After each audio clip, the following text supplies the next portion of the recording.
आज मी घावणे बनवणार आहे. त्यासाठी हिरवी चटणी लागणारी. त्यासाठी मी घेतलेले साहित्य: खोबरं, कोथिंबीर, शेंगदाणे आणि मिरची.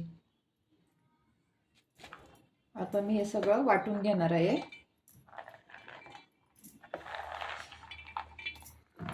तिखटानुसार मी 4च मिरच्या घेतल्या. तुम्हाला जे जास्त तिखट पाहिजे असेल तर तुम्ही जास्त पण घेऊ शकता. मीठ मी नंतर टाकणार आहे. आता नाही ह्याच्याबरोबर मीठ टाकणार, पण नंतर.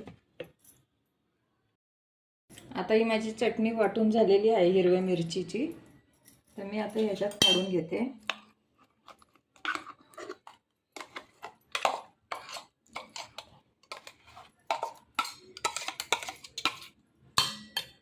थोडं पाणी ओतते.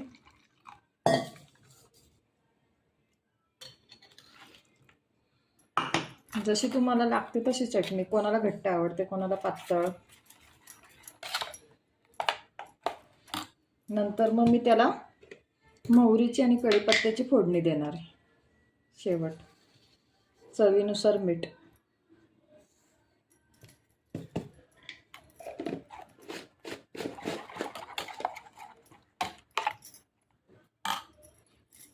नंतर ह्याला मी कढीपत्त्याची आणि मोहरीची फोडणी देणार.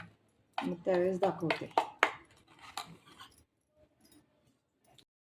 आता मी हे तांदळाचे पीठ घेतलेले, त्यात थोडे मीठ टाकते आणि पाणी ओतून भिजवून घेते.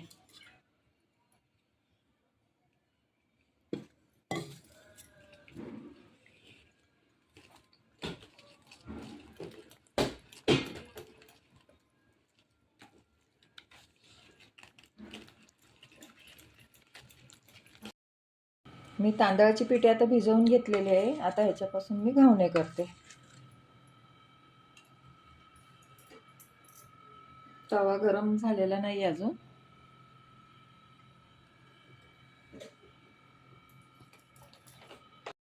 आता मी तव्यामध्ये सोडत आहे.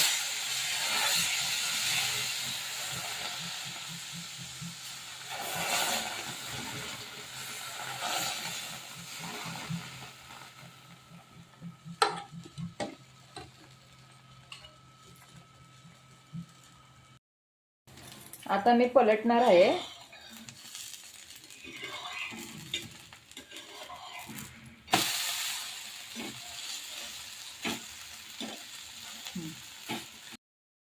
हे बघा, गरमागरम घावणं तयार झालेलं आहे.